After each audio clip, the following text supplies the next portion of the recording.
ಎಲ್ಲರಿಗೂ ನಮಸ್ಕಾರ. ಈ ಒಂದು ವಿಡಿಯೋದಲ್ಲಿ 2011ನೇ ಸಾಲಿನ SDA ಪ್ರಶ್ನೆ ಪತ್ರಿಕೆಯ ಸಮಾಲೋಚನೆಯನ್ನು ಮಾಡೋಣ. ಮೊದಲನೇ ಪ್ರಶ್ನೆ, ರಾಷ್ಟ್ರಪತಿಯವರ ಹುದ್ದೆಗೆ ನಿಗದಿಸಲಾದ ಅರ್ಹತೆಗಳಿಗೆ ಸಂಬಂಧಿಸಿದಂತೆ ಈ ಕೆಳಗಿನ ಯಾವುದು ಸರಿಯಲ್ಲ? ಅವರು ಭಾರತದ ಪ್ರಜೆಯಾಗಿರತಕ್ಕದ್ದು, ಅವರು ಸಂಸತ್ತಿನ ಹಾಲಿ ಸದಸ್ಯರಾಗಿರತಕ್ಕದ್ದು, ಅವರ ವಯಸ್ಸು 35 ವರ್ಷ ಮತ್ತು ಅದಕ್ಕಿಂತ ಮೇಲ್ಪಟ್ಟಿರಬೇಕು, ಅವರು ಭಾರತ ಸರ್ಕಾರ ಅಥವಾ ಯಾವುದೇ ರಾಜ್ಯ ಸರ್ಕಾರದ ಅಡಿಯಲ್ಲಿ ಯಾವುದೇ ಲಾಭದಾಯಕ ಹುದ್ದೆಯನ್ನು ಹೊಂದಿರತಕ್ಕದ್ದಲ್ಲ. ಇದು ತಪ್ಪಾಗಿರುವಂಥದ್ದು. ಸೊ ಇದು ಸರಿಯಲ್ಲ ಅಂಥೇಳಿ ನಾವು ಹೇಳ್ಬೋದು. ಅವರು ಸಂಸತ್ತಿನ ಹಾಲಿ ಸದಸ್ಯರಾಗಿರತಕ್ಕದ್ದು ಅನ್ನೋದು ತಪ್ಪು. ಸೊ ಆಪ್ಷನ್ 2 ಇದೆ ಕರೆಕ್ಟ್ ಆನ್ಸರ್. ಎರಡನೇ ಪ್ರಶ್ನೆ, ಈ ಕೆಳಗಿನವುಗಳಲ್ಲಿ ಯಾವುದು ತಪ್ಪಾಗಿದೆ? ಎಲ್ಲ ಪ್ರಜೆಗಳಿಗೂ ವಾಕ್ ಸ್ವಾತಂತ್ರ್ಯ ಮತ್ತು ಅಭಿವ್ಯಕ್ತಿ ಸ್ವಾತಂತ್ರ್ಯದ ಹಕ್ಕು ಇರುತ್ತದೆ. ಸರಿಯಾಗಿದೆ. ತಮ್ಮ ವಾಕ್ ಮತ್ತು ಅಭಿವ್ಯಕ್ತಿಯಲ್ಲಿ ಭಿನ್ನಾಭಿಪ್ರಾಯಗಳನ್ನು ವ್ಯಕ್ತಪಡಿಸುವ ಹಕ್ಕು ಇರುವುದಿಲ್ಲ. ಇದು ತಪ್ಪಾಗಿರುವಂಥದ್ದು. ಭಾರತದಂತೆ ಮುಕ್ತವಾಗಿ ಸಂಚರಿಸುವ ಹಕ್ಕು ಹೊಂದಿರುತ್ತಾರೆ. ಸರಿಯಿದೆ. ಯಾವುದೇ ವೃತ್ತಿಯನ್ನು ಕೈಗೊಳ್ಳುವ ಅಥವಾ ಯಾವುದೇ ವ್ಯಾಪಾರವನ್ನು ನಡೆಸುವ ಹಕ್ಕು ಹೊಂದಿರುತ್ತಾರೆ. ಇದು ಸರಿಯಿದೆ. ಸೊ ಆಪ್ಷನ್ 2 ಸರಿಯಾದ ಉತ್ತರ.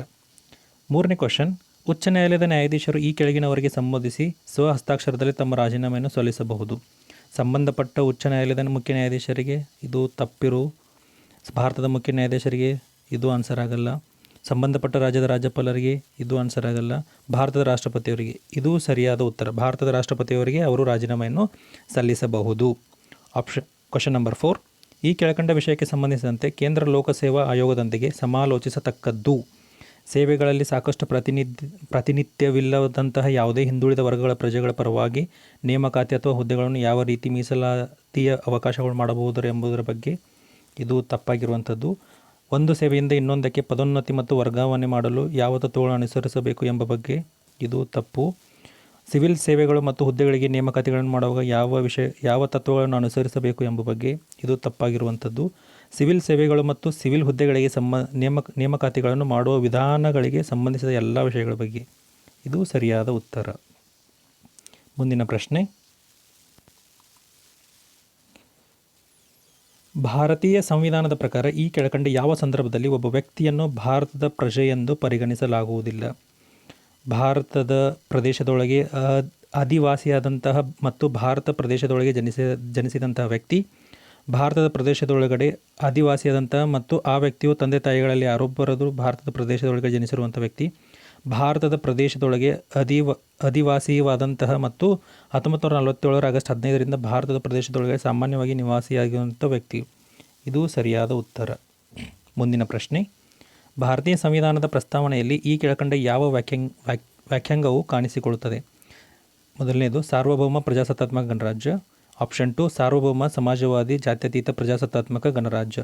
ಇದು ಸರಿಯಾದ ಉತ್ತರ. Option 2 is the right answer. ಸಾರ್ವಭೌಮ ಸಮಾಜವಾದಿ ಜಾತ್ಯತೀತ ಪ್ರಜಾಸತ್ತಾತ್ಮಕ ಗಣರಾಜ್ಯ ಇದು ನಮ್ಮ ಸಂವಿಧಾನದ ಪ್ರಸ್ತಾವನೆಯಲ್ಲಿರುವ ವ್ಯಾಖ್ಯಾಂಗ. ಸೊ ಮುಂದಿನ ಪ್ರಶ್ನೆ, ಭಾರತ ರಾಜ್ಯದ ನೀತಿಗಳಿಂದ ಸಹಾಯಧನ ಪಡೆಯುತ್ತಿರುವ ಯಾವುದೇ ಶಿಕ್ಷಣ ಸಂಸ್ಥೆಗಳಿಗೆ ಈ ಕೆಳಕಂಡ ಆಧಾರದ ಮೇಲೆ ಯಾವುದೇ ಪ್ರಜೆಗೂ ಪ್ರವೇಶವನ್ನು ನಿರಾಕರಿಸುವಂತಿಲ್ಲ. ಕೇವಲ ಧರ್ಮದ ಕಾರಣಕ್ಕೆ, ಕೇವಲ ಭಾಷೆಯ ಕಾರಣಕ್ಕೆ, ಕೇವಲ ಜಾತಿ ಅಥವಾ ಜನಾಂಗದ ಕಾರಣಕ್ಕೆ, ಕೇವಲ ಧರ್ಮ, ಭಾಷೆ, ಜನಾಂಗ ಮತ್ತು ಜಾತಿ ಅಥವಾ ಇವುಗಳಲ್ಲಿ ಯಾವುದೇ ಕಾರಣಕ್ಕೆ. ಸರಿಯಾದ ಉತ್ತರ ಆಪ್ಷನ್ ನಂಬರ್ 4. 8ನೇ ಪ್ರಶ್ನೆ, ಧರ್ಮ ಅಥವಾ ಭಾಷೆಯನ್ನು ಆಧರಿಸಿ ಎಲ್ಲ ಅಲ್ಪಸಂಖ್ಯಾತರಿಗೂ ಈ ಕೆಳಕಂಡ ಹಕ್ಕು ಇರತಕ್ಕದ್ದು. ಶೈಕ್ಷಣಿಕ ಸಂಸ್ಥೆಗಳನ್ನು ಸ್ಥಾಪಿಸುವ ಹಕ್ಕು, ಶೈಕ್ಷಣಿಕ ಸಂಸ್ಥೆಗಳನ್ನು ನಡೆಸುವ ಹಕ್ಕು, ತಮಗೆ ಬೇಕಾದಂಥ ಶೈಕ್ಷಣಿಕ ಸಂಸ್ಥೆಗಳನ್ನು ಸ್ಥಾಪಿಸುವ ಮತ್ತು ನಡೆಸುವ ಹಕ್ಕು. ಲಾಸ್ಟ್ ಆಪ್ಷನ್, ಭಾರತ ಸರ್ಕಾರದ ನೀತಿಯ ಪ್ರಕಾರ ಶೈಕ್ಷಣಿಕ ಸಂಸ್ಥೆಗಳನ್ನು ಸ್ಥಾಪಿಸುವ ಮತ್ತು ನಡೆಸುವ ಹಕ್ಕು. Option 4 is the right answer. ಮುಂದಿನ ಪ್ರಶ್ನೆ,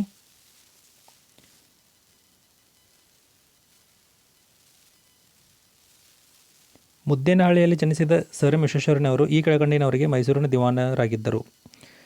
Jayachamaraja Wodeyar, Nalvadi Krishnaraja Wodeyar, Srikanthadatta Narasaraja Wodeyar, Kanthirava Narasaraja Wodeyar. Option 2 is the correct answer. Option 2 Nalvadi Krishnaraja Wodeyar. ಗ್ರಹಗಳ ಚಲನೆಯನ್ನು ಕುರಿತಂತೆ ವ್ಯಾಪಕವಾಗಿ ಅಧಿಚಕ್ರೀಯ ಅಧಿಕೇಂದ್ರೀಯ ಸಿದ್ಧಾಂತಗಳನ್ನು ಪ್ರತಿಪಾದಿಸುವ ಭಾಸ್ಕರ್ 2 ಇವರ ಕೃತಿ ಹೆಸರೇನು? ಭಾಸ್ಕರ್ 2 ಇವರ ಕೃತಿಯ ಹೆಸರೇನು? ಆಪ್ಷನ್ 1 ಋಗ್ವಿನಿಶ್ಚಯ, ಆಪ್ಷನ್ 2 ಸಿದ್ಧಾಂತ Shiromani, option 3 ಪಂಚಸಿದ್ಧಾಂತಿಕ, option 4 Leelavathi.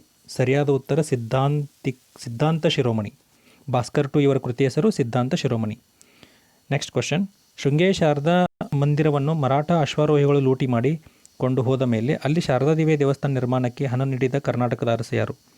Option A Nalvadi Krishnaraja Wadiyar, option B Chikkadevaraja Wadiyar, option C Krishnadevaraya, option D Tipu Sultan. ಇಲ್ಲಿ ಸರಿಯಾದ ಉತ್ತರ ಟಿಪ್ಪು ಸುಲ್ತಾನ್. ಮುಂದಿನ ಪ್ರಶ್ನೆ, ವೆಲ್ಲೆಸ್ಲಿಯ ಪೂರಕ ಮೈತ್ರಿ ವ್ಯವಸ್ಥೆಯನ್ನು ಒಪ್ಪಿಕೊಂಡ ಪ್ರಥಮ ಭಾರತೀಯ ದೊರೆ ಅವಧ್ನ ನವಾಬ್, ಟಿಪ್ಪು ಸುಲ್ತಾನ್, ಕರ್ನಾಟಕದ ನವಾಬ್, ಹೈದರಾಬಾದಿನ ನಿಜಾಮ. Option 4 is the correct answer, ಹೈದರಾಬಾದಿನ ನಿಜಾಮ. ಮುಂದಿನ ಪ್ರಶ್ನೆ, ಭಾರತದ ರಾಜಧಾನಿ ಎಂದು ಕಲ್ಕತ್ತೆಯಿಂದ ದೆಹಲಿಗೆ ಸ್ಥಳಾಂತರಿಸಿದ ವರ್ಷ 1935, 1919, 1911, 1905. ಸರಿಯಾದ ಉತ್ತರ 1911.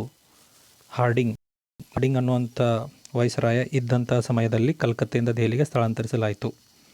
ಮುಂದಿನ ಪ್ರಶ್ನೆ, ಮೈಸೂರು ರಾಜ್ಯವು ಯಾವಾಗ ಅಸ್ತಿತ್ವಕ್ಕೆ ಬಂದಿತು? November 1, 1956, August 8, 1942, August 15, 1947, October 31, 1947.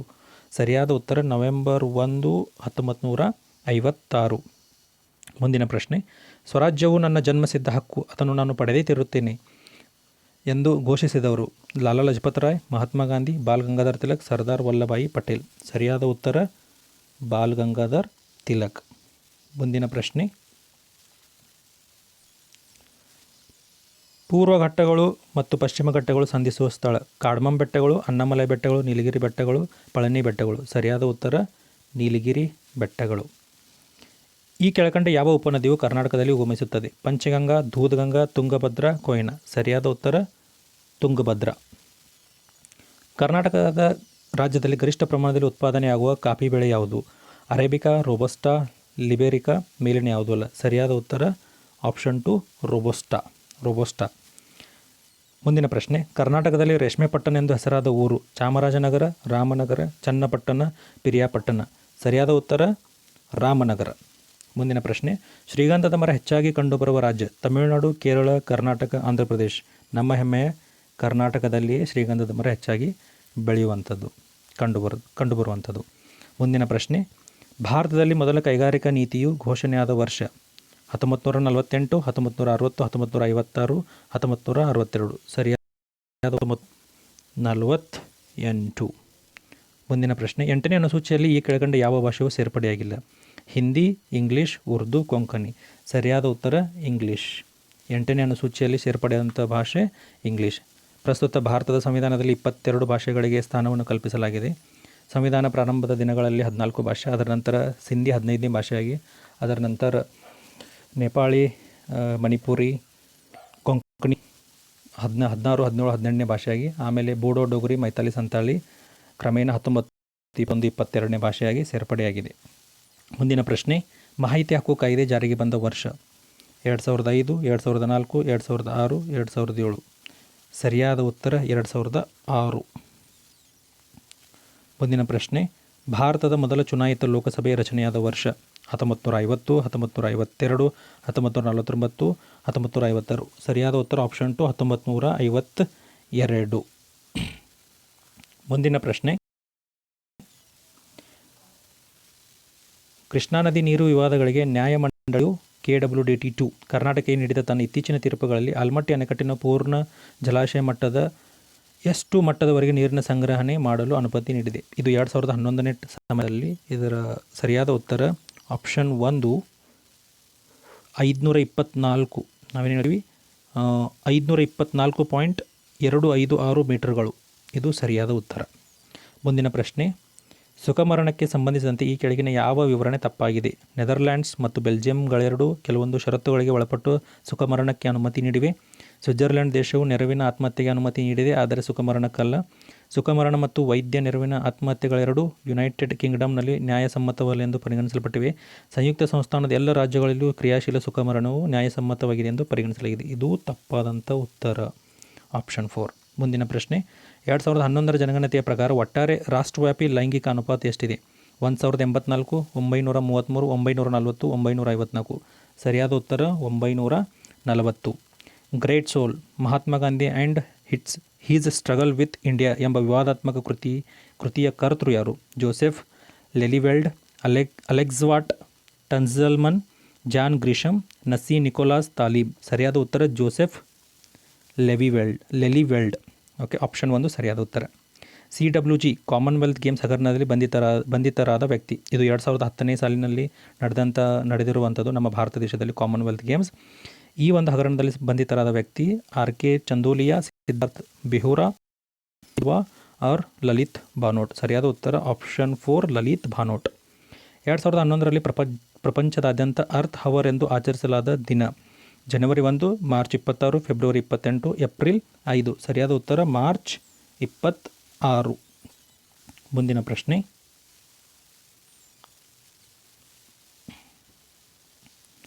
ಕರ್ನಾಟಕದಲ್ಲಿ ಕನ್ನಡ ಅಭಿವೃದ್ಧಿ ಪ್ರಾಧಿಕಾರದ ಈಗಿನ ಅಧ್ಯಕ್ಷರು ಮೀನ್ಸ್ 2011ನೇ ಸಾಲಿನಲ್ಲಿ ನಡೆದ ಎಕ್ಸಾಮ್ ಇದು, ಪ್ರಶ್ನೆ ಪತ್ರಿಕೆ ಆವಾಗಿಂದು. ಸೊ ಆ ಒಂದು ಸಮಯದಲ್ಲಿ ಕನ್ನಡ ಅಭಿವೃದ್ಧಿ ಪ್ರಾಧಿಕಾರದ ಅಧ್ಯಕ್ಷರು ಮುಖ್ಯಮಂತ್ರಿ ಚಂದ್ರು ಅವರು. ಆಪ್ಷನ್ 3 ಮುಖ್ಯಮಂತ್ರಿ ಚಂದ್ರು. ಪ್ರೆಸೆಂಟ್ ಅಂದರೆ ಕರೆಂಟ್ಲಿ ಕನ್ನಡ ಅಭಿವೃದ್ಧಿ ಪ್ರಾಧಿಕಾರದ ಈಗಿನ ಅಧ್ಯಕ್ಷರು TS ನಾಗಾಭರಣ ಸರ್ ಅವರು.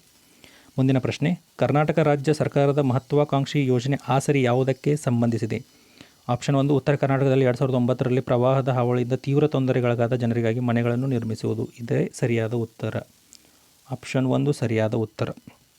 ಓಕೆನಾ, ಆಪ್ಷನ್ 1 ಸರಿಯಾದ ಉತ್ತರ. ಮುಂದಿನ ಪ್ರಶ್ನೆ, 2011ರ ಮಾರ್ಚ್ ತಿಂಗಳಲ್ಲಿ ಮಿಲಿಯನ್ ಮಾರ್ಚ್ ಕಾರ್ಯಕ್ರಮದ ಕರೆಯನ್ನು ನೀಡಿದ ಉದ್ದೇಶ? ಆಪ್ಷನ್ 1 ಹುಸ್ನಿ ಮುಬಾರಕ್ ಅವರನ್ನು ಉಚ್ಚಾಟಿಸುವುದು, ಯೆಮೆನ್ನ ಅಧ್ಯಕ್ಷರನ್ನು ವಿರೋಧಿಸುವುದು, ತೆಲಂಗಾಣ ರಾಜ್ಯ ಸ್ಥಾಪನೆ ಸಲುವಾಗಿ ಇದೆ. ಮಿಲಿಯನ್ ಮಾರ್ಚ್ ಇದು ತೆಲಂಗಾಣ ರಾಜ್ಯ ಸ್ಥಾಪನೆ ಸಲುವಾಗಿ ಹಮ್ಮಿಕೊಂಡಂಥ ಒಂದು ಕರೆ. ಓಕೆ, ಮುಂದಿನ ಪ್ರಶ್ನೆ, ದೇವದೂಷಣೆ ಪ್ರಕರಣ. ಓಕೆ, ದೇವದೋಷ ಪ್ರಕರಣಕ್ಕಾಗಿ ತೆಹರೀಕ್ ಎ ತಾಲಿಬಾನ್ನಿಂದ ಇತ್ತೀಚೆಗೆ ಹತ್ಯೆಗೀಡಾದ ಪಾಕಿಸ್ತಾನದ ಸಚಿವರ ಹೆಸರೇನು?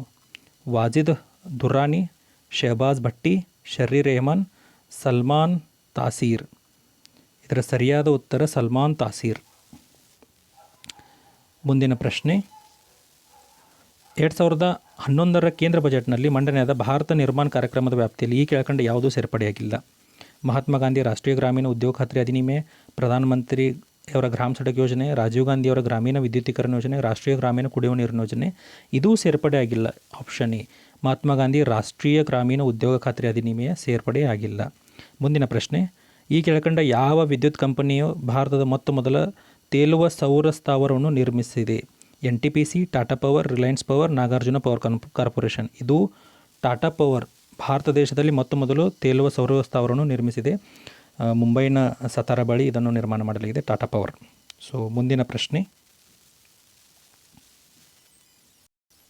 2011ರ ಮಾರ್ಚ್ ತಿಂಗಳಲ್ಲಿ ವಿಶ್ವ ಕನ್ನಡ ಸಮ್ಮೇಳನವನ್ನು ಯಾವ ನಗರದಲ್ಲಿ ನಡೆಸಲಾಯಿತು?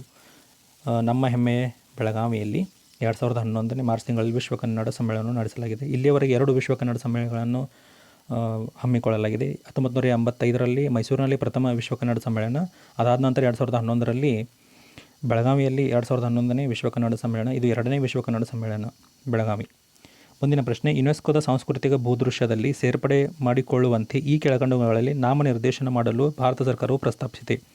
ಗೋವಾ, ಕೇರಳದಲ್ಲಿರುವ ಕೋವಳಂ ಕಡಲ ಕಿನಾರೆ, ಮಜುಲಿ ಅಸ್ಸಾಂನ ನದಿ ದ್ವೀಪ, ಮುಂಬೈನ ಮರೀನ್ ಡ್ರೈವ್. ಸೊ ಸರಿಯಾದ ಉತ್ತರ ಮಜುಲಿ, ಅಸ್ಸಾಂನ ನದಿ ದ್ವೀಪ. ಓಕೆ, ಮುಂದಿನ ಪ್ರಶ್ನೆ, ಜಂಟಿ ಸಂಸದೀಯ ಈ ಕೆಳಕಂಡದ್ದಕ್ಕೆ ಸಂಬಂಧಿಸಿದ ಹಗರಣವನ್ನು ಪ್ರಸ್ತುತದಲ್ಲಿ ತನಿಖೆ ಮಾಡುತ್ತಿದೆ. 2G spectrum, 3G spectrum, Commonwealth ಕ್ರೀಡೆಗಳು, 2010, IPL ಕ್ರಿಕೆಟ್. ಇದು 2011ರಲ್ಲಿ ಬಹಳ ಪ್ರಚಲಿತ ಇರುವಂತಹ ಒಂದು ಧ್ಯೇಯವಾಕ್ಯ 2G ಸ್ಪೆಕ್ಟ್ರಮ್ ಅನ್ನೋದು. 2G ಸ್ಪೆಕ್ಟ್ರಮ್ ಜಂಟಿ ಸಂಸದೀಯ ಸಮಿತಿ ಇದರ ಮೇಲೆ ಕಾರ್ಯಾಚರಣೆ ಮಾಡಲಾಗಿತ್ತು. ಇದರ ಅಧ್ಯಕ್ಷತೆ ಮುರಳಿ ಮನೋಹರ್ ಜೋಶಿ ಅವರು ವಹಿಸಿಕೊಂಡಿದ್ದರು. 2G spectrum. ಮುಂದಿನ ಪ್ರಶ್ನೆ, ಒಂದೆರಡು ಜಿಲ್ಲೆಗಳ ಅನುಕೂಲಕ್ಕಾಗಿ ಕರ್ನಾಟಕ ಈ ಕೆಳಕಂಡ ನದಿಗಳ ಹರಿವನ್ನು ತಿರುವುಮುರುವು ಮಾಡುವ ಬಗ್ಗೆ ಮಾತುಕತೆಗಳು ಕೇಳಿಬರುತ್ತವೆ. ಕಾವೇರಿ, ಶರಾವತಿ, ಕಾಳಿ, ನೇತ್ರಾವತಿ. ಸರಿಯಾದ ಉತ್ತರ ನೇತ್ರಾವತಿ. ಇದನ್ನೇ ನಾವು ಎತ್ತಿನ ಹೊಳೆ ಯೋಜನೆ ಅನ್ನೋದು. ಕೋಲಾರ, ತುಮಕೂರು, ಬೆಂಗಳೂರು ನಗರಗಳಿಗೆ ನೀರು ಪೂರೈಕೆ ಮಾಡುವ ದೃಷ್ಟಿಯಿಂದ ಏನು ಒಂದು ಯೋಜನೆಯನ್ನು ಹಮ್ಮಿಕೊಂಡಿದ್ದೇವೆ ಅದು ಎತ್ತಿನ ಹೊಳೆ ಯೋಜನೆ. ಈ ಎತ್ತಿನ ಹೊಳೆ ಯೋಜನೆ ನೇತ್ರಾವತಿ ನದಿಯ ಕುರಿತಾಗಿರುವಂಥ ಒಂದು ಯೋಜನೆ. ಮುಂದಿನ ಪ್ರಶ್ನೆ, ಭಾರತದ ಜನಸಂಖ್ಯಾ ಗಣತಿಯನ್ನು ಡ್ಯಾಶ್ ವರ್ಷಗಳಿಗೊಮ್ಮೆ ನಡೆಸಲಾಗುತ್ತದೆ ಮತ್ತು ಇತ್ತೀಚಿನ ಜನಗಣತಿಯು ಡ್ಯಾಶರಲ್ಲಿ ನಡೆಯಿತು. ಬಿಟ್ಟ ಸ್ಥಳಗಳನ್ನು ತುಂಬಬೇಕಾದ್ರೆ 10 ವರ್ಷಗಳಿಗೊಮ್ಮೆ, ಆಮೇಲೆ ಈಗ ರೀಸೆಂಟಾಗಿ 15ನೇ ಜನಗಣತಿ ಆಗಿರುವಂಥದ್ದು 2011ರಲ್ಲಿ. 2021ರಲ್ಲಿ 16ನೇ ಜನತೆ ಆಗಬೇಕು. ನಮ್ಮ ಭಾರತ ದೇಶದಲ್ಲಿ 10 ವರ್ಷಗಳಿಗೊಮ್ಮೆ ಜನಗಣತಿ ಆಗ್ತದೆ. ಹಿಂದೆ ನಡೆದಂಥ ಜನಗಣತಿ 2011ರಲ್ಲೇ ನಡೆದಿತ್ತು. ಮುಂಬರುವ ಜನಗಣತಿ 2021ರಲ್ಲಿ ಆಗಬೇಕು. ಇದು 16ನೇ ಜನಗಣತಿ. ಈಗ ಎಕ್ಸ್ಪೆಕ್ಟ್ ಮಾಡುವಂಥ 2021ನೇ ಜನಗಣತಿ 16ನೇ ಜನಗಣತಿ. ಮುಂದಿನ ಪ್ರಶ್ನೆ, ಪ್ಯಾನ್ ಎಂಬ ಸಂಕ್ಷೇಪಾಕ್ಷರಗಳ ವಿಸ್ತೃತ ರೂಪ ಹೀಗಾಗಿದೆ: public account number, personal account number, permanent account number, postal account number. ಸರಿಯಾದ ಉತ್ತರ option 3, permanent account number. Option 3, permanent account number. Okay. ಮುಂದಿನ ಪ್ರಶ್ನೆ, ನಕ್ಸಲೀಯರ ಚಳುವಳಿಯು ಈ ಕೆಳಕಂಡ ರಾಜ್ಯದ ನಕ್ಸಲ್ಬಾರಿ ಪ್ರದೇಶದಲ್ಲಿ ಉಗಮಿಸಿತು: ಅಸ್ಸಾಂ, ಆಂಧ್ರ ಪ್ರದೇಶ್, ಕೇರಳ, ಪಶ್ಚಿಮ ಬಂಗಾಳ. ಸರಿಯಾದ ಉತ್ತರ ಆಪ್ಷನ್ 4, ಪಶ್ಚಿಮ ಬಂಗಾಳ. ಮುಂದಿನ ಪ್ರಶ್ನೆ,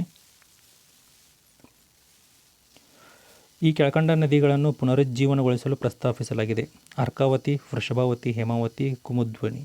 ಆಪ್ಷನ್ 1 ಸರಿಯಾದ ಉತ್ತರ ಅರ್ಕಾವತಿ. ಇದು ಕಾವೇರಿ ನದಿಯ ಉಪನದಿ. ಇದರ ಪುನರುಜ್ಜೀವನಗಳಿಗೋಸ್ಕರ 2011ರಲ್ಲಿ ಪ್ರಸ್ತಾವಿಸಲಾಗಿತ್ತು. ಮುಂದಿನ ಪ್ರಶ್ನೆ, ಜೂಲಿಯನ್ ಅಸಾಂಜೆ ಅವರ ಹೆಸರು ಯಾವುದಕ್ಕೆ ಸಂಬಂಧಿಸಿದೆ: ನೊಬೆಲ್ ಬಹುಮಾನ, ಮಾನವ ಹಕ್ಕುಗಳ ಚಳವಳಿ, ವಿಕಿಲೀಕ್ಸ್, ಸೈಬರ್ ಭದ್ರತೆ. ಜೂಲಿಯನ್ ಅಸಾಂಜೆ ಅವರು ವಿಕಿಲೀಕ್ಸ್ ಸಂಸ್ಥೆಯ ಪ್ರಾರಂಭಕರು. ಅವರು ವಿಕಿಲೀಕ್ಸ್ ಸಂಸ್ಥೆಯ ಮುಖ್ಯವಾಗಿ ಸ್ಥಾಪನೆ ಮಾಡಿರುವಂಥ ವ್ಯಕ್ತಿ. ವಿಕಿಲೀಕ್ಸ್ ಅನ್ನೋದು ಇದು ಪತ್ರಿಕೋದ್ಯಮಕ್ಕೆ ಸಂಬಂಧಿಸಿದ ಒಂದು ಸಂಸ್ಥೆ. ಇದು ಗುಪ್ತ ಮಾಹಿತಿಗಳನ್ನು ಹೊರತರುವಂಥ ಕೆಲಸ ಮಾಡ್ತಿದೆ ವಿಕಿಲೀಕ್ಸ್. ಮುಂದಿನ ಪ್ರಶ್ನೆ, ಅತ್ಯಧಿಕ ಪರಮಾಣು ವಿಕಿರಣಕ್ಕಾಗಿ 2011ರ ಮಾರ್ಚ್ ತಿಂಗಳಲ್ಲಿ ಈ ಕೆಳಕಂಡ ಪರಮಾಣು ರಿಯಾಕ್ಟರ್ ಸುದ್ದಿಯಲ್ಲಿತ್ತು: ಚೆರ್ನೋಬಿಲ್, ಫುಕುಶಿಮಾ ಡೈಚಿ, ಚೈತಾಪುರ್, ಆಮೇಲೆ ಇನ್ನೊಂದು 3 ಮೈಲ್ ಐಲ್ಯಾಂಡ್. ಸರಿಯಾದ ಉತ್ತರ ಚೆರ್ನೋಬಿಲ್. ಮುಂದಿನ ಪ್ರಶ್ನೆ, ಬೆಂಗಳೂರು ನಗರವನ್ನು ಪ್ಲಾಸ್ಟಿಕ್ ಮುಕ್ತ ನಗರವನ್ನಾಗಿ ಮಾಡುವ ಪ್ರಯತ್ನದಲ್ಲಿ ರಾಜ್ಯ ಸರ್ಕಾರವು 2011ರ ಮಾರ್ಚ್ 15ರಿಂದ ಜಾರಿಗೆ ಬರುವಂತೆ ಈ ಕೆಳಕಂಡಿದ್ದಕ್ಕಿಂತ ಕಡಿಮೆ ದಪ್ಪವಿರುವ ಪ್ಲಾಸ್ಟಿಕ್ಗಳ ಬಳಕೆಯನ್ನು ನಿಷೇಧಿಸಿದೆ: 20 ಮೈಕ್ರಾನ್, 30 ಮೈಕ್ರಾನ್, 40 ಮೈಕ್ರಾನ್, 45 ಮೈಕ್ರಾನ್. ಸರಿಯಾದ ಉತ್ತರ ಆಪ್ಷನ್ 3, 40 ಮೈಕ್ರಾನ್ಗಳಿಗಿಂತ ಕಡಿಮೆ. ಮುಂದಿನ ಪ್ರಶ್ನೆ, ಇತ್ತೀಚೆಗೆ ನಡೆದ ಹುಲಿಗಳ ಸಂಖ್ಯಾಗಣತಿಯು ಪ್ರಕಾರ ಕರ್ನಾಟಕದಲ್ಲಿರುವ ಹುಲಿಗಳ ಸಂಖ್ಯೆ. ಇದು 2011ರ ಪ್ರಕಾರ ಕರ್ನಾಟಕದಲ್ಲಿರುವ ಹುಲಿಗಳ ಸಂಖ್ಯೆ 300. ಇತ್ತೀಚಿನ ವರದಿಗಳ ಪ್ರಕಾರ ಕರ್ನಾಟಕದಲ್ಲಿರುವ ಹುಲಿಗಳ ಸಂಖ್ಯೆ 524. ಈ ಒಂದು 524ಗಳ ಸಂಖ್ಯೆಯಿಂದ ಕರ್ನಾಟಕವು 2ನೇ ಸ್ಥಾನದಲ್ಲಿದೆ. ಮೊದಲನೇ ಸ್ಥಾನದಲ್ಲಿರೋದು ಮಧ್ಯಪ್ರದೇಶ್ 526 ಹುಲಿಗಳ ಸಂಖ್ಯೆಯೊಂದಿಗೆ. ಮಧ್ಯಪ್ರದೇಶ್ ಪ್ರಥಮ ಸ್ಥಾನದಲ್ಲಿದೆ 524 ಹುಲಿಗಳ ಸಂಖ್ಯೆಯೊಂದಿಗೆ. ಕರ್ನಾಟಕವು 2ನೇ ಸ್ಥಾನದಲ್ಲಿದೆ. ಮುಂದಿನ ಪ್ರಶ್ನೆ, ಅಂತಾರಾಷ್ಟ್ರೀಯ ಕ್ರಿಕೆಟ್ ಕೌನ್ಸಿಲ್ನ ಅಧ್ಯಕ್ಷರು 2011ನೇ ಇಸ್ವಿಯಲ್ಲಿ ICC ಅಂತಾರಾಷ್ಟ್ರೀಯ ಕ್ರಿಕೆಟ್ ಕೌನ್ಸಿಲ್ನ ಅಧ್ಯಕ್ಷರು ಶರದ್ ಪವಾರ್ ಅವರು. ಆಪ್ಷನ್ 3, ಶರದ್ ಪವಾರ್ ಅವರಾಗಿದ್ದರು. ಮುಂದಿನ ಪ್ರಶ್ನೆ, ಲಭ್ಯವಿರುವ 2011ರ ಜನಗಣತಿ ಅಂಕಿಅಂಶಗಳ ಪ್ರಕಾರ ಕರ್ನಾಟಕದ ಜನಸಂಖ್ಯೆ. 2011ರ ಪ್ರಕಾರ ಕರ್ನಾಟಕದ ಜನಸಂಖ್ಯೆ 6.1 crore. ಮುಂದಿನ ಪ್ರಶ್ನೆ, 2010ರ ಏಪ್ರಿಲ್ನಲ್ಲಿ ಬ್ರಿಟಿಷ್ ಪೆಟ್ರೋಲಿಯಂ ಕಂಪನಿಯಿಂದ ಅತಿ ಹೆಚ್ಚು ತೈಲ ಸೋರಿಕೆ ಯಾವ ಪ್ರದೇಶದಲ್ಲಿ ನಡೆಯಿತು: USA, Gulf of Mexico, Bombay high, Persian Gulf. Option 2 is the correct answer, Gulf of Mexico. Gulf of Mexico. ಮುಂದಿನ ಪ್ರಶ್ನೆ, ಇತ್ತೀಚೆಗೆ ಅರೇಬಿಯನ್ ಸಮುದ್ರದಲ್ಲಿ ವರ್ತಕ ಹಡಗುಗಳ ಮೇಲೆ ಆಕ್ರಮಣ ಮಾಡಿ ನಾವಿಕರನ್ನು ಒತ್ತೆಯಾಳುಗಳಾಗಿ ತೆಗೆದುಕೊಂಡು ಹೋಗುತ್ತಿರುವ ದರೋಡೆಕೋರರು ಯಾವ ದೇಶಕ್ಕೆ ಸೇರಿದವರಾಗಿದ್ದಾರೆ? ಇದು 2011ರಲ್ಲಿ. Option A Uganda, Bolivia, Somalia, Libya. ಇದು ಕರೆಂಟ್ ಅಫೇರ್ಸ್ ಬೇಸ್ಡ್ ಕ್ವಶನ್. ಇದು 2011ರಲ್ಲಿ ಸೊಮಾಲಿಯಾದವರು ಈ ಒಂದು ಕೃತ್ಯವನ್ನು ಎಸಗಿದ್ರು. ಮುಂದಿನ ಪ್ರಶ್ನೆ, ರಾಜ್ಯಸಭೆಯಲ್ಲಿ ಪ್ರತಿಪಕ್ಷದ ನಾಯಕರಾಗಿರುವರು. 2011ನೇ ಸಮಯದಲ್ಲಿ ಪ್ರತಿಪಕ್ಷದ ನಾಯಕರು ಅರುಣ್ ಜೇಟ್ಲಿ ಸರ್ ಅವರು. ಅರುಣ್ ಜೇಟ್ಲಿ. ಇತ್ತೀಚೆಗೆ ಸುದ್ದಿಯಲ್ಲಿರುವಂತಹ ಬಾಂಗ್ಲಾದೇಶದ ನೊಬೆಲ್ ಬಹುಮಾನ ಪುರಸ್ಕೃತರ ಹೆಸರು: ಮುಜಿಬುರ್ ರೆಹಮಾನ್, ಮೊಹಮ್ಮದ್ ಯೂನುಸ್, ಶೇಖ್ ಹಸೀನಾ ಬೇಗಂ ನಜಾರಿತ್. ಸರಿಯಾದ ಉತ್ತರ ಮೊಹಮ್ಮದ್ ಯೂನುಸ್. ಇವರು ಸ್ಮಾಲ್ ಫೈನಾನ್ಸ್ ಬ್ಯಾಂಕ್ಗಳನ್ನು ಪ್ರಾರಂಭ ಮಾಡಿದರು. ಸೊ ಅದಕ್ಕಾಗಿ ಬಹಳ ಜನಗೆ ಹೆಲ್ಪನ್ನು ಕೂಡ ಮಾಡಿ, ಹೀಗಾಗಿ ಅವರಿಗೆ ನೊಬೆಲ್ ಬಹುಮಾನ 2006ರಲ್ಲಿ ನೊಬೆಲ್ ಪ್ರಶಸ್ತಿ ಸಿಕ್ಕಿತ್ತು ಅವರಿಗೆ. ಮೊಹಮ್ಮದ್ ಇತ್ತೀಚೆಗೆ ಬಹಿರಂಗಪಡಿಸಲಾದ 2011ರ ಪ್ರಾಥಮಿಕ ಜನಗಣತಿ ಅಂಕಿಅಂಶಗಳ ಪ್ರಕಾರ ಕರ್ನಾಟಕದ ಸಾಕ್ಷರತೆ ಪ್ರಮಾಣವು 75.6. Option 2 75.6 is the correct answer. 75.6. ಮುಂದಿನ ಪ್ರಶ್ನೆ, ಇತ್ತೀಚೆಗೆ ಬಿಡುಗಡೆಯಾದ 2011ರ ಪ್ರಾಥಮಿಕ ಜನಗಣತಿ ಅಂಕಿಅಂಶಗಳ ಕೆಳಕಂಡ ಯಾವ ಗುಂಪಿನ ರಾಜ್ಯಗಳಲ್ಲಿ ಜನಸಂಖ್ಯಾ ಸಾಂದ್ರತೆಯು ಪ್ರತಿ ಚದರ ಕಿಲೋಮೀಟರ್ಗೆ 500ಕ್ಕಿಂತ Karnataka, Andhra Pradesh, Delhi, Tamil Nadu, Kerala, Delhi, Maharashtra, Madhya Pradesh, Delhi, Puducherry, Chandigarh, Goa. Option 2 is the correct answer. ಇಲ್ಲಿ ಜನಸಾಂದ್ರತೆ ಜಾಸ್ತಿ ಇದೆ, ತಮಿಳುನಾಡು, ಕೇರಳ ಮತ್ತು ಓಕೆನಾ. ಮುಂದಿನ ಪ್ರಶ್ನೆ, ಕೇಂದ್ರ ಕೃಷಿ ಸಚಿವರು ಬಹಿರಂಗಪಡಿಸಿದ ಇತ್ತೀಚಿನ ಅಂಕಿಅಂಶಗಳ ಪ್ರಕಾರ ಭಾರತದಲ್ಲಿ ಈ ವರ್ಷ ಆಹಾರ ಧಾನ್ಯದ ಉತ್ಪಾದನೆಯನ್ನು ಹಿಂದೆಂದಿಗಿಂತಲೂ ಅತಿ ಹೆಚ್ಚಿನ ಮಟ್ಟವನ್ನು ತಲುಪಿದ್ದು. ಅದು ಹೀಗೆ: 400 ಮಿಲಿಯನ್ ಟನ್ಗಳು, 150 ಮಿಲಿಯನ್ ಟನ್ಗಳು, 235 ಮಿಲಿಯನ್ ಟನ್ಗಳು, 275 ಮಿಲಿಯನ್ ಟನ್ಗಳು. 2011ನೇ ಸಮಯದಲ್ಲಿ ಇದು ಸರಿಯಾದ ಉತ್ತರ 235 ಮಿಲಿಯನ್ ಟನ್ಗಳು. ಕಳಸಾ ಮತ್ತು ಬಂಡೂರಿ ಎಂಬುದು ಈ ಕೆಳಕಂಡದರ 2 ಉಪನದಿಗಳಾಗಿದೆ. ಕೃಷ್ಣಾ ಜಲಾಯನ, ಮಹದಾಯಿ ಜಲಾಯನ, ಗೋದಾವರಿ ಜಲಾಯನ, ಕಾವೇರಿ ಜಲಾಯನ. ಮಹದಾಯಿ ಜಲಾಯನ ಇದು ಸರಿಯಾದ ಉತ್ತರ. ಮಹದಾಯಿ ಜಲಾಯನ ಕರ್ನಾಟಕ ಮತ್ತು ಗೋವಾ ರಾಜ್ಯಗಳ ನಡುವೆ ಇರುವಂಥ ಒಂದು ವಿವಾದಾತ್ಮಕ ನದಿ ವಿವಾದಾತ್ಮಕ ಇರುವಂಥದ್ದು ಮಹದಾಯಿ ಜಲಾಯನ. ಇದು ಕಳಸಾ ಬಂಡೂರಿ ಎಂಬುದರ 2 ಉಪನದಿಗಳಾಗಿದೆ. ಮುಂದಿನ ಪ್ರಶ್ನೆ,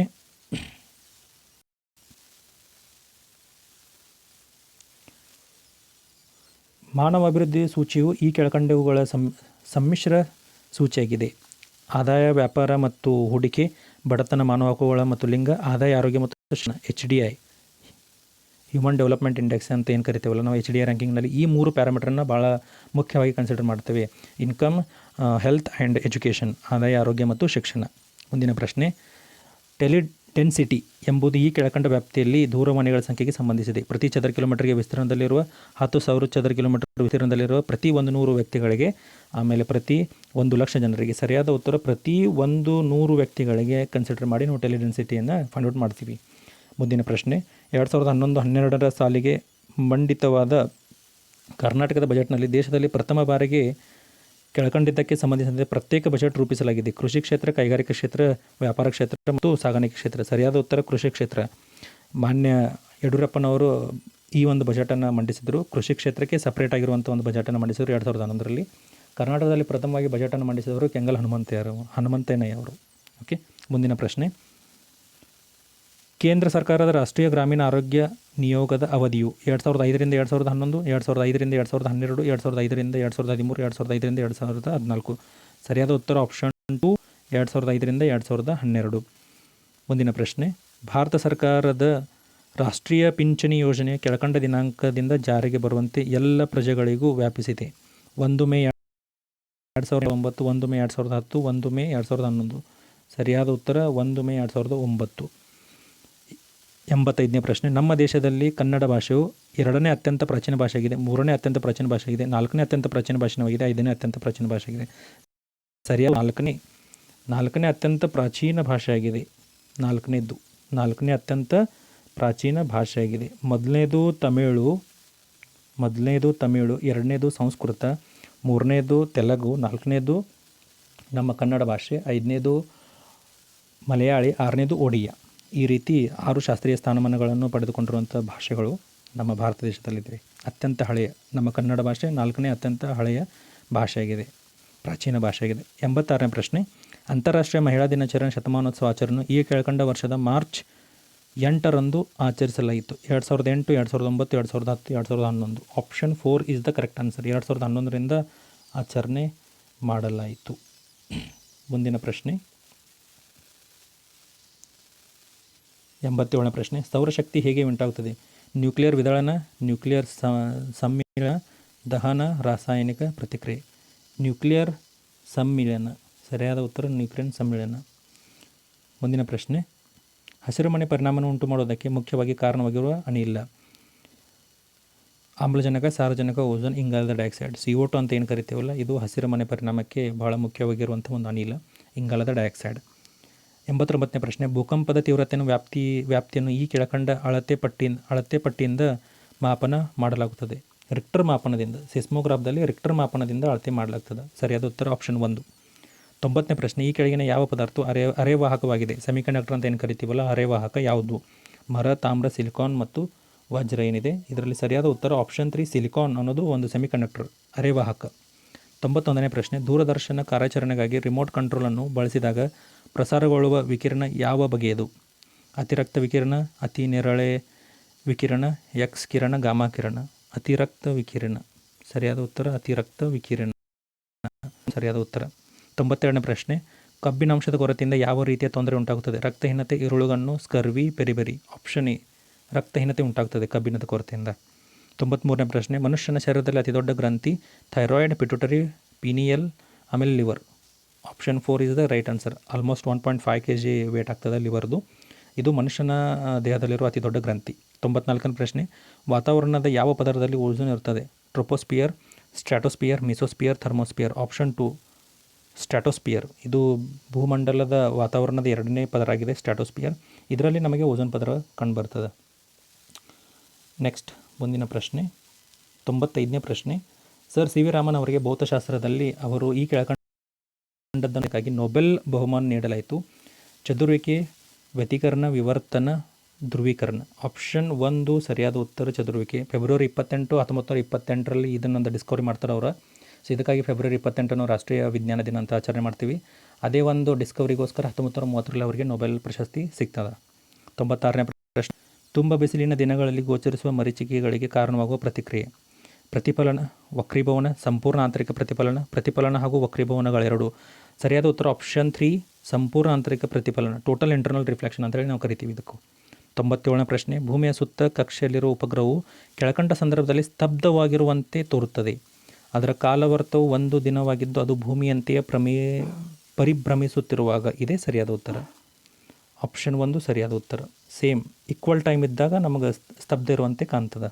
ಓಕೆ. 98ನೇ ಪ್ರಶ್ನೆ, ಇಂಗಾಲದ ಯಾವ ರೂಪವು ಉತ್ತಮ ವಾಹಕವಾಗಿದೆ? ವಾಹಕ, ಅಸ್ಫಟಿಕ ರೂಪ, ವಜ್ರ, ಗ್ರಾಫೈಡ್, ಕಲ್ಲಿದ್ದಲು. ಇದು ಗ್ರಾಫೈಡ್ ಅನ್ನೋದು ಬಹಳ ಉತ್ತಮವಾಗಿರುವಂತಹ ಒಂದು ವಾಹಕ ಇಂಗಾಲದ ರೂಪದಲ್ಲಿ. ಸೊ ಇಂಗಾಲದ ಉತ್ತಮ ವಾಹಕ ಯಾವುದು ಅಂತಂದರೆ ಗ್ರಾಫೈಡ್.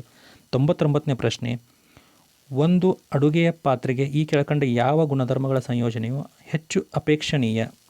ಅಧಿಕವಾದ ವಿಶಿಷ್ಟ ಉಷ್ಣತೆ ಮತ್ತು ಕಡಿಮೆ ಶಾಖ ವಹನತ್ವ, ಕಡಿಮೆ ವಿಶಿಷ್ಟ ಉಷ್ಣತೆ ಮತ್ತು ಅಧಿಕ ಶಾಖ ವಹನತ್ವ, ಅಧಿಕ ವಿಶಿಷ್ಟ ಉಷ್ಣತೆ ಮತ್ತು ಅಧಿಕ ಶಾಖ ವಹನತ್ವ, ಕಡಿಮೆ ವಿಶಿಷ್ಟ ಉಷ್ಣತೆ ಮತ್ತು ಕಡಿಮೆ ಶಾಖ ವಹನತ್ವ. ಇಲ್ಲಿ ಕಡಿಮೆ ವಿಶಿಷ್ಟ ಉಷ್ಣತೆ ಇರಬೇಕು ಮತ್ತು ಅಧಿಕ ಶಾಖ ವಹನತ್ವ ಇರಬೇಕು. ಹೀಗಾಗಿ 2ನೇ ಆಪ್ಷನ್ ಸರಿಯಾಗಿರುತ್ತದೆ. ಲಾಸ್ಟ್ ಕ್ವಶನ್, ಕೊನೆಯದಾಗಿರುವಂಥ ಪ್ರಶ್ನೆ, 100ನೇ ಪ್ರಶ್ನೆ.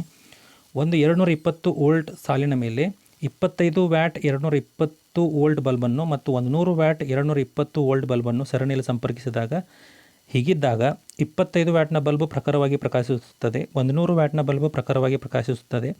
ಎರಡೂ ಸಹ ಸಮಾನ ಪ್ರಖರತೆಯಿಂದ ಪ್ರಕಾಶಿಸುತ್ತದೆ. ಇವೆರಡೂ ಯಾವುದೂ ಪ್ರಕಾಶಮಾನವಾಗಿರುವುದಿಲ್ಲ. ಇದು ಸಿರೀಸಲ್ಲಿರುವಂಥ ಒಂದು ಕ್ವಶನ್ ಇದು. ಸೊ ಇದನ್ನು ಸಾಲ್ವ್ ಮಾಡಿದಾಗ ನಮಗೆ ಬರುವಂಥ ಆನ್ಸರು, ಸರಿಯಾದ ಆನ್ಸರ್ 25 ವ್ಯಾಟ್ನ ಬಲ್ಬು ಪ್ರಖರವಾಗಿ ಪ್ರಕಾಶಿಸುತ್ತದೆ. ಧನ್ಯವಾದಗಳು. ನಿಮಗೆ ಈ ವಿಡಿಯೋ ಇಷ್ಟ ಆಗಿದ್ದರೆ ಲೈಕ್ ಮಾಡಿ. ಇದೇ ರೀತಿ ನಾನು ಮುಂದೆ ಬೇರೆ ಬೇರೆ ವರ್ಷದ ಪ್ರಶ್ನೆ ಪತ್ರಿಕೆ ಸಾಲ್ವ್ ಮಾಡ್ತೇನೆ. ಧನ್ಯವಾದಗಳು. ನಮಸ್ತೆ.